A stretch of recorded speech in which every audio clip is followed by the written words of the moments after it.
जब कैसे लोग हो तुम लोग, कोई खुदा का खौफ है, कोई शर्म है, कोई या है तुम लोगों में? जो गरीब तबका है, सैलाब आया हुआ है, उनके मवेशी, उनकी जमीनें, उनका घर बार सब कुछ खत्म हो चुका है, लेकिन तुम लोगों को हया नहीं आती। तुम लोग उनको खाने के डब्बे दे दो जिसमें एक केला या दो केले होते हैं, सेब होता है, छोटे चने होते हैं, लेकिन तुम लोगों की तस्वीरें इसके ऊपर से लाजिम है।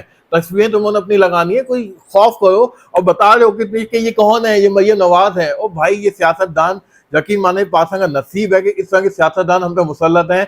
मैं इस फर्क से पीएमएल-एन की बात नहीं करूंगा, इसमें चाहे पीपल्स पार्टी हो, चाहे पीटीआई, कोई भी जमात हो सियासी, उनकी ये मार्केटिंग ही नहीं खत्म होती। आपके घर में फौजी हुई भी हो और कोई आए कि ये मरियम नवाज का डब्बा है, आपकी जानवर मर चुकी हो लाखों रुपए की, आपको कोई आगे बताए ये सेब है, तो आपकी क्या फीलिंग होगी? कोई दर्द नहीं है, कोई हया नहीं है, या कैसे हम लोगों पे ये लोग मुसल्लत हैं? दोस्तों, अपने गुनाहों की आप माफी मांगे, इसलिए इस तरह के हम पे जालिम शख्स जो मुसल्लत है, जिनको कोई हया ही नहीं है कि किस टाइम पे क्या बात करनी है, क्या अंदाज अपनाना है। जो मार्केटिंग के ऊपर भी जो पैसा खर्च होता है ना, डब्बों के ऊपर, आप लोगों की जेब का नहीं है ये, हम पाकिस्तानियों की टैक्स का पैसा है, जिसको तुम लोग इस तरीके से यूटिलाइज करते हो।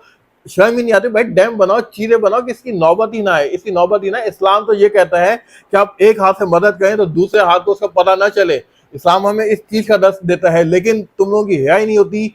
हमारे बड़े बड़े जो ब्यूरोक्रेट्स भी हैं, डब्बे लेके जा रहे हैं। ये किसने भेजा है? ये तस्वीर देखो किसने भेजी है।